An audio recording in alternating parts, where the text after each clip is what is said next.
Hello everyone, कैसे हो आप सभी। कैसी माँ हूँ मैं, कैसी माँ हूँ। बच्चे को सरकारी स्कूल में भेज दिया। जूस पीने के पैसे हैं इसके पास, अनार खरीदने के पैसे हैं, मौसमी खरीदने के पैसे हैं, खाने पीने के लिए ये खर्चा कर सकती है, बच्चे की एजुकेशन पे पैसा नहीं खर्च कर रही है। कितने भर भर के मेरे पास कमेंट्स आ रहे हैं। कैसी माँ है, कैसी माँ है, बच्चे को निधि मतलब प्राइवेट स्कूल में नहीं भेज रही, प्राइवेट में। एक बात मैं आप लोगों को बोलना चाहती हूँ, ठीक है। मुझे आप अब मेरी कंडीशन पे रख के बता दो कि ऐसी कंडीशन में मुझे क्या करना चाहिए, ठीक है।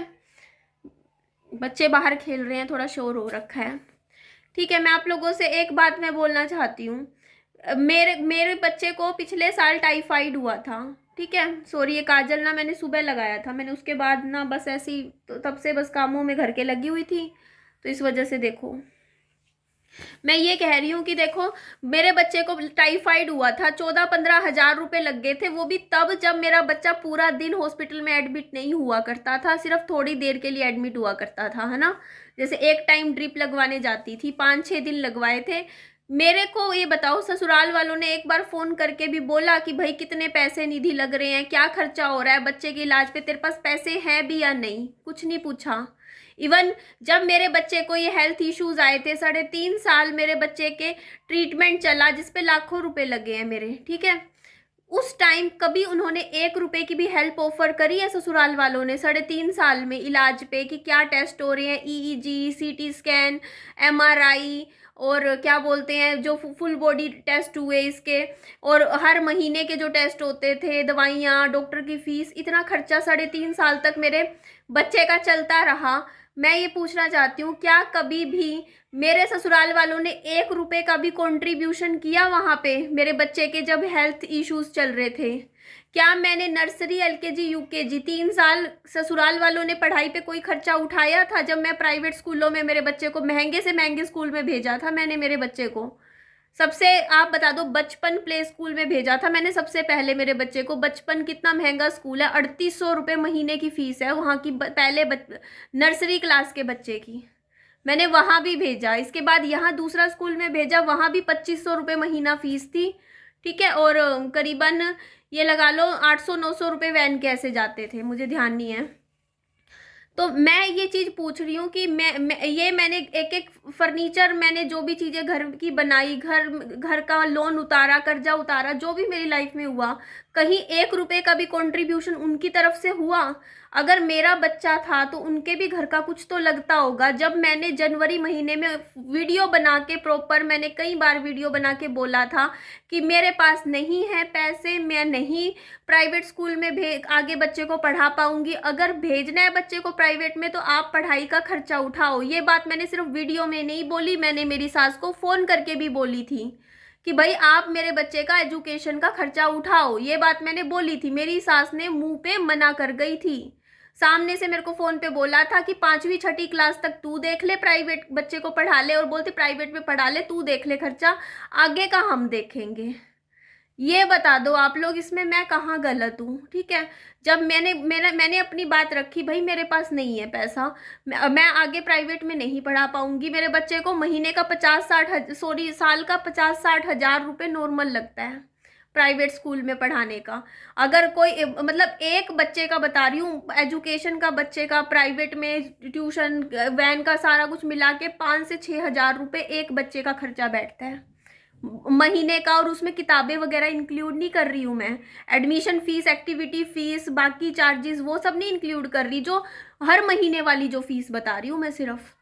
कितना खर्चा होता है, 2,500-2,500, 3-3 हज़ार रुपये स्कूल की फीस, 1,500 रुपये वैन का खर्चा, ठीक है। इसके अलावा ट्यूशन की फीस 700-800 हज़ार रुपये ऐसे। तो मैं गिनवा नहीं रही, मैं कहा कोई बात नहीं, मैंने उन लोगों को बोला, उन लोगों ने सामने से मना कर दिया था मुझे। मेरी सास ने फोन पे बोलते तू देख ले। अब मैं कहाँ से देखूँ ये बताओ ना, मैं क्या करूँ भाई, मैं क्या करूँ ये बता दो। यूट्यूब पे क्या करूँ मैं ऐसा, ये बता दो कि मैं पैसे कमाने लग जाऊँ? भाई जितना चल रहा है, जैसे चल रहा है, मैं तो उतना ही चलाऊंगी ना अपना यूट्यूब। एक बात मुझे बताओ, जब अच्छा कमाती थी, अच्छे से अच्छे महंगे से महंगे स्कूल में मैंने डलवाया। अब महीने का 8-10 हज़ार रुपये मैं महीने का यूट्यूब से कमा रही हूँ, वो भी मेरे को आगे का नहीं पता। यूट्यूब कोई परमानेंट इनकम का नहीं है, आज आ रहा है कल का मुझे नहीं पता, 8 हज़ार भी आएगा, 10 हज़ार भी आएगा, नहीं आएगा, क्योंकि मेरी कंडीशन नहीं है काम करने वाली अभी यूट्यूब पे। फिलहाल मैं व्लॉग्स ही नहीं बना रही हूँ, मेरे बस की नहीं भाई, मैं थक चुकी हूँ, मेरे बस का नहीं है, मेरा शरीर जवाब दे रहा है, मैं कैसे धक्के से काम करूँ, मेरे से नहीं हो रहा काम, मैं थक चुकी हूँ यार। आप लोगों ने भी देखा है, 5 साल इतना काम किया, वीडियो वीडियो वीडियो वीडियो, दिन की 3 व्लॉग बना बना के मेरा शरीर जवाब दे रहा है, मुझे आराम करना है, मैं रेस्ट चाहती हूँ, मेरा शरीर आराम मांग रहा है, मैं नहीं इसको खींच सकती और ज़्यादा, मुझे सच में मैं पागल हो जाऊंगी, मेरे से नहीं हो रहा, मुझे रेस्ट चाहिए। तो मैंने क्या किया, एक बात बताऊं, मैंने यहाँ पे आके, मैं एक बात बताऊं, महीने के 8-10 हज़ार रुपये जो महीने का मैं कमा रही हूँ इस टाइम यूट्यूब से, उसमें से अगर मैं महीने का 5-5.5 हज़ार रुपये, 6 हज़ार रुपये ऐसे प्राइवेट स्कूल का मैं 6 हज़ार रुपये खर्चा उठाऊंगी। एडमिशन फीस, एक्टिविटी फीस होती है महीने की 6-6 हज़ार, 5 हज़ार स्टेशनरी के, ये मैं बता रही हूँ अप्रैल महीने में नॉर्मली लगता है 20-25 हज़ार रुपये हर एक बच्चे का खर्चा है प्राइवेट स्कूल का, ठीक है, ऐसा एडमिशन फीस सारी चीज़ें मिला मुलू के। तो मैं यही चीज़ बता रही हूँ, एक बात मुझे आप लोग बता दो, उसके बाद हर महीने का होता है वो 5 हज़ार जो मैं बता रही हूँ ना, जो लगता है बच्चे का 5-6 हज़ार, वो हर महीने का होता है। तो मुझे एक बात बताओ, अगर मैं महीने का 8-10 हज़ार रुपये कमा रही हूँ, उसमें से मैं इतने हजारों रुपए कहाँ से निकालूं, ये बता दो आप लोग मुझे, कहाँ से मैं इतना महंगा महंगे फीस भरूं, कहाँ से भर दूंगी मैं? एक बात बताओ, सिंपल बात है, अगर मैं महीने का 10 हज़ार कमाऊंगी तो वो उस घर के खाने पीने पे लगाऊंगी, आप समझ रहे हो वो चीज़। और दूसरी चीज, अच्छा मैं एक चीज और आप लोगों को बोलती हूँ, कई लोगों का एक और मेरे से सवाल था ना कि अनार क्यों खरीदा, कल कितना कमेंट आए अनार खरीदने पे। मैंने वीडियो में बोला, मेरे बच्चे का मैंने बोला है कि 8 ग्राम खून था, रिपोर्ट में डॉक्टर ने बोला था बच्चे में खून की कमी है, इसको उसकी हीमोग्लोबिन बढ़ाने के लिए मैं विहान को जूस पिला रही हूँ अनार का, ठीक है, अनार का जूस पिलाऊंगी महीना 2 महीना, इसलिए अनार ला रही हूँ मैं। और मौसम्मी का जूस में मिलाती हूँ मैं, आधा मौसम्मी का जूस होता है, इतना मौसम्मी का जूस होता है, उसमें इतना अनार का जूस निकलता है, मिक्स करके उसको पिला रही हूँ मैं। तो इसके ऊपर बोलते हैं बच्चे को पढ़ाना जरूरी नहीं है, इसको तो जूस पिलाना जरूरी है। अरे है जूस पिलाना इंपॉर्टेंट मेरे लिए एजुकेशन से इंपॉर्टेंट है हेल्थ। अगर मेरे बच्चे का शरीर मुझे ज़्यादा इंपॉर्टेंट है कि वो शरीर ठीक रहे, उसका खाना पीना मैं उसके साथ कम, मैं मेरे बच्चे का खाना पीने पे कटौती करके उसको प्राइवेट स्कूल में नहीं भेजूंगी, सिंपल बात है, मेरा सिंपल है, मेरे लिए मेरे बच्चे की खुराक सबसे पहले है। मैं मेरे बच्चे को अगर आज अनार का जूस पिला रही हूँ तो उसका अनार का जूस बंद करके मैं प्राइवेट स्कूल में नहीं भेजूंगी मेरे बच्चे को, कि यहाँ से उसके खाने पीने की, उसकी खाने की चीज़ों में कटौती करके उसके फल फ्रूट बंद करवा दूँ मैं, ठीक है, अच्छा खुराक ना दूँ, मतलब ऐसे सिंपल रूखी रोटी खा खा के मैं प्राइवेट स्कूल में मेरे बच्चे को नहीं भेजूंगी। मैं मेरे बच्चे की ग्रोथ नहीं खराब कर सकती, शरीर बढ़ता शरीर है, बच्चे का दूध दही का खर्चा कम करके, ठीक है, बच्चे को अच्छा खाना ना खिला के मैं उसको सरकारी स्कूल प्राइवेट स्कूल में नहीं भेजूंगी। लोगों की मेंटेलिटी है कि भाई सूखी रोटी खा लो लेकिन प्राइवेट में भेजो, ना जी ना, ये मेरी मेंटेलिटी नहीं है। मेरी मेंटेलिटी है अच्छा खाओ, बढ़िया खाओ, अच्छे से अच्छे फ्रूट खाओ, बढ़िया खुराक लो, ठीक है, और सरकारी में पढ़ लो, कोई दिक्कत नहीं है, पढ़ने वाला होगा बच्चा पढ़ लेगा, ठीक है। एक चीज मैं आप लोगों को बोलती हूँ, ठीक है, मेरे को ना, मैंने रखे हुए हैं, ऐसा नहीं है पैसे नहीं थे, 30-40 हज़ार रुपये मैंने साइड में रख रखे हैं, 40 हज़ार तक, वो पैसे मैं नहीं खर्चती, पता है क्यों? क्योंकि एक बात पता है, देखो मैं हूँ, मेरा बच्चा है, मैंने देखा है एकदम से हेल्थ इश्यूज आ जाते हैं, मेरे को टाइफाइड हो गया था पीछे से, जिसमें मेरी इतनी भी हिम्मत नहीं थी मैं खड़ी हो जाऊं।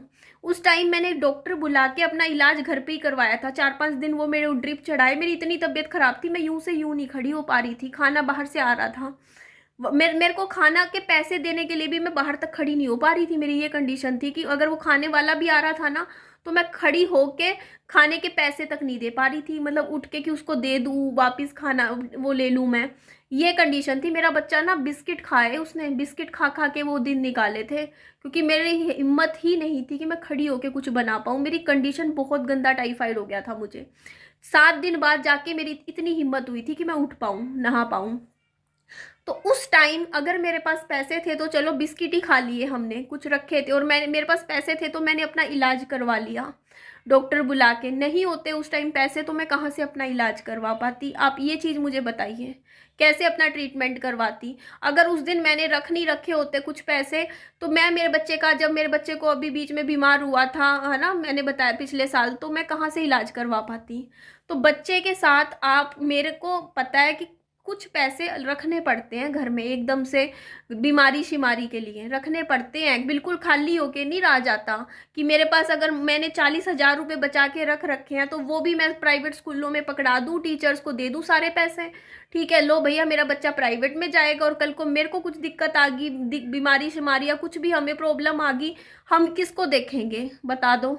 बिल्कुल ही एक बात बताए, प्राइवेट स्कूल में अगर आप पढ़ा रहे हो ना बच्चे को, तो आपकी मंथली सैलरी भी उस हिसाब से होनी चाहिए। अगर आप महीने का 20,000 भी कमा रहे हो, तब भी आप प्राइवेट में भेज सकते हो, लेकिन महीने का 10,000 कमाने वाला इंसान नहीं भेज सकता भैया प्राइवेट में। कैसे भेज देगा? एक बात बताओ यार, हमारे और कितने खर्चे होते हैं महीने के? 1,000 रुपए तो ये लगा लो, हमारे वाईफाई की और ये इंटरनेट का खर्चा जाता है हर महीने का, 1,000 रुपये। क्योंकि 700-800 रुपये लगा लो वाईफाई का, 300-350 का रिचार्ज होता है, 1,000 रुपये तो यही हो गया। उसके बाद 1,000 रुपये का मेंटेनेंस भरना पड़ता है, अब 1,100 रुपये मेरे को हर महीने, 2,100 रुपये तो यही हो गया खर्चा। उसके अलावा बिजली का बिल भी हो गया, आपको पता है कभी ज़्यादा आता है कम आता है, कितना हिसाब का, अभी गर्मियों में ज़्यादा आ जाएगा, बिजली का बिल भी भरना पड़ता है। ऊपर से एकदम से खर्चे, मेरी मोटर अभी सड़ गई थी, एकदम से 1,200 रुपये लगे, 1,200 रुपये एक झटके में लग गए, मोटर खराब, पैसे थे तो लगा दिए, नहीं होते तो बिना पानी के बैठे रहो, किसी को क्या फर्क पड़ेगा, चाहे हम कहीं से ऐसे परेशान होते रहे। एकदम से देखो खर्चे आ जाते हैं घर में, बहुत खर्चे। और फल फ्रूट का खर्चा, पता है मैं एक बात बताऊं, फ्रूट मैं इसीलिए लाती हूँ ताकि भैया हेल्थ सही रहे, बीमारी, एक बात बताओ यार, हमारे शरीर से बढ़ के और क्या है? मैं लाती हूँ फल फ्रूट इसी वजह से कि यार कोई ज़्यादा ना सही तो ना। अच्छा, मैं एक चीज़ और बोलूँगी, किसी ने मुझे आज कमेंट किया था जिसमें मुझे बताया कि इतना जूस पीना चाहिए, इतना नहीं पीना चाहिए, उसके लिए थैंक यू मुझे बताने के लिए। ठीक है, ये चीज़ तो मैं ये बात बोल रही हूँ कि एक गिलास बच्चे को जूस पिला दिया, एक मैंने पी लिया जूस, एक गिलास, तो इसमें इतना, मतलब हम, अगर मेरे को जूस पीना पसंद है, आप लोग कोल्ड ड्रिंक्स पी रहे हो, आप लोग कोल्ड ड्रिंक्स पीते हो, आप लोगों को भी कुछ और चीज़ें पसंद होगी, आप कॉफ़ी पी रहे हो, आप चाय पी रहे हो, मैं आप लोगों से बोलूँ कि आप चाय क्यों पी रहे हो? ये बताओ, क्यों पी रहे हो चाय? फिर आप डेली के 3-3 4-4 कप चाय क्यों पी रहे हो? मतलब कोई चाय पी रहा है रोज की 3-3 4-4 कप, उसका आप गला नहीं पकड़ोगे जाके, उसको नहीं बोलोगे कि आप चाय क्यों पी रहे हो? अगर मैं रोज एक गिलास जूस पी रही हूँ, ये अच्छी आदत है ना मेरी, अच्छी बात है, हेल्थ के लिए अच्छा होता है जूस। अगर मैं मौसमी का एक गिलास रोज जूस पी रही हूँ, तो इसमें गलत क्या है? ये बता दो। कोई हैबिट अगर अच्छी आप में है तो उसको मैं क्यों छोड़ूं? ये बताओ ना, क्यों छोड़ूं मैं उस आदत को, क्यों छोड़ दूं? ये बता दो आप लोग मुझे। और मौसमी और जूस के लिए पता है एक चीज़ बताती हूँ, कोई इतने महंगे फल फ्रूट नहीं आते हैं, मतलब मौसमी इतनी महंगी नहीं है, सबसे सस्ती होती है मौसमी, आपको पता हो। फल फ्रूटों में सबसे महंगा सस्ता फ्रूट होता है मौसमी का, शायद आपको पता नहीं है। मौसमी अभी तो मैं लाई हूँ 900 रुपये की 20 किलो। अच्छा, एक चीज़ और, किसी ने देखा ना यार, इसने तो 20 किलो मौसमी खरीद ली, 900 रुपये, इसके पास तो पैसे थे। तो मैं एक चीज़ बताती हूँ, मेरा घर ना मार्केट से 15-16 किलोमीटर दूर है, मंडी बहुत दूर है मेरे घर से। अब मैं रोज रोज नहीं जा सकती भाई मंडी, मैं परेशान होती हूँ। अब 2 किलो मौसमी रोज लगती है हमारे घर में, जूस बनाते हैं तो 2 किलो का मतलब हो गया 100 रुपये की मौसमी। अब 100 रुपये के लिए मैं रोज 100 रुपये का पेट्रोल तो नहीं खर्च कर सकती ना, कि वहां तक जाने आने में ही मेरा 100 रुपये का पेट्रोल लग जाएगा डेली डेली, मैं कहाँ कैसे जाऊँ इतनी दूर? तो मैं इकट्ठी लेके आती हूँ, इसलिए कि मैं उसको 10-12 दिन यूज कर लूंगी घर में स्टोर करके। मैंने इसीलिए कि यार 10 दिन चल जाएगी मेरी मौसमी का कट्टा, मैंने इकट्ठी 20 किलो का कट्टा खरीद लिया, रोज 100-100 रुपये खरीदूँ, और एक बारी में खरीद के फ्रिज में लगा दी मौसमी, अपना रोज उठ के अपना एक गिलास बच्चे को पिला दिया जूस, एक गिलास मैंने पी लिया। तो इस चीज में क्या गलत है? ये बता दो, क्या मेंटेलिटी है यार, क्या सोच है ना? और एक चीज़ बोलूँ, देखो मैं मेरे बच्चे को पढ़ाती हूँ, ऐसा नहीं है, मैं टाइम देती हूँ मेरे बच्चे को। और जब मेरा बच्चा, जैसे रात को मैं उसको 1 घंटा आधा घंटा, सुबह 1 घंटा मैं उसको पढ़ा भी रही हूँ, ऐसा भी नहीं है कि नहीं पढ़ाती हूँ। और बहुत लोग हैं यार जो सरकारी स्कूलों से भी बहुत कुछ बन के निकले हैं, बहुत कुछ निकले हैं। ज़रूरी नहीं है कि हाँ भाई प्राइवेट में ही बच्चे पढ़ सकते हैं, जिसको पढ़ना होगा वो सरकारी में भी पढ़ लेगा, और जिसको नहीं पढ़ना होगा उसको चाहे कितना पैसे लगा दो, कितने कॉन्वेंट स्कूलों में पढ़ा दो, कहीं कर दो, वो नहीं पढ़ेगा। ठीक है। और एक चीज़ और मैं बोलूँगी यहाँ पे, मैं अगर मेरे बच्चे, बेटा थोड़ा 2 मिनट रुक जा, 2 मिनट रुक जा, 2 मिनट रुक जा। मैं अगर सरकारी स्कूल में मेरे बच्चे को भेज रही हूँ ना, तो मैं उसको रफ एंड टफ बना रही हूँ, उसको हर एक सिचुएशन के लिए मतलब फेस करना सिखा रही हूँ उसको। शुरू से बचपन से ही जो मैं चीज़ सिखा रही हूँ ना, लाइफ में एक एक्सपीरियंस होता है कि हाँ मेरा बच्चा सीख रहा है कि ज़िंदगी में इक्वालिटी क्या होती है। सरकारी स्कूल में मतलब हर चीज़, मतलब जितना हम बच्चे को कंफर्ट में रखते हैं ना, वो उसके लिए नुकसानदेह होता है। बच्चा ज़मीन पे बैठ के पढ़ रहा है, अच्छी बात है, उसको पढ़ने दो ज़मीन पे बैठ के, वो सीखेगा, वो मजबूत बनेगा। चलो जी, एंड करती हूँ इस वीडियो को। अपना ध्यान रखो, बाय बाय।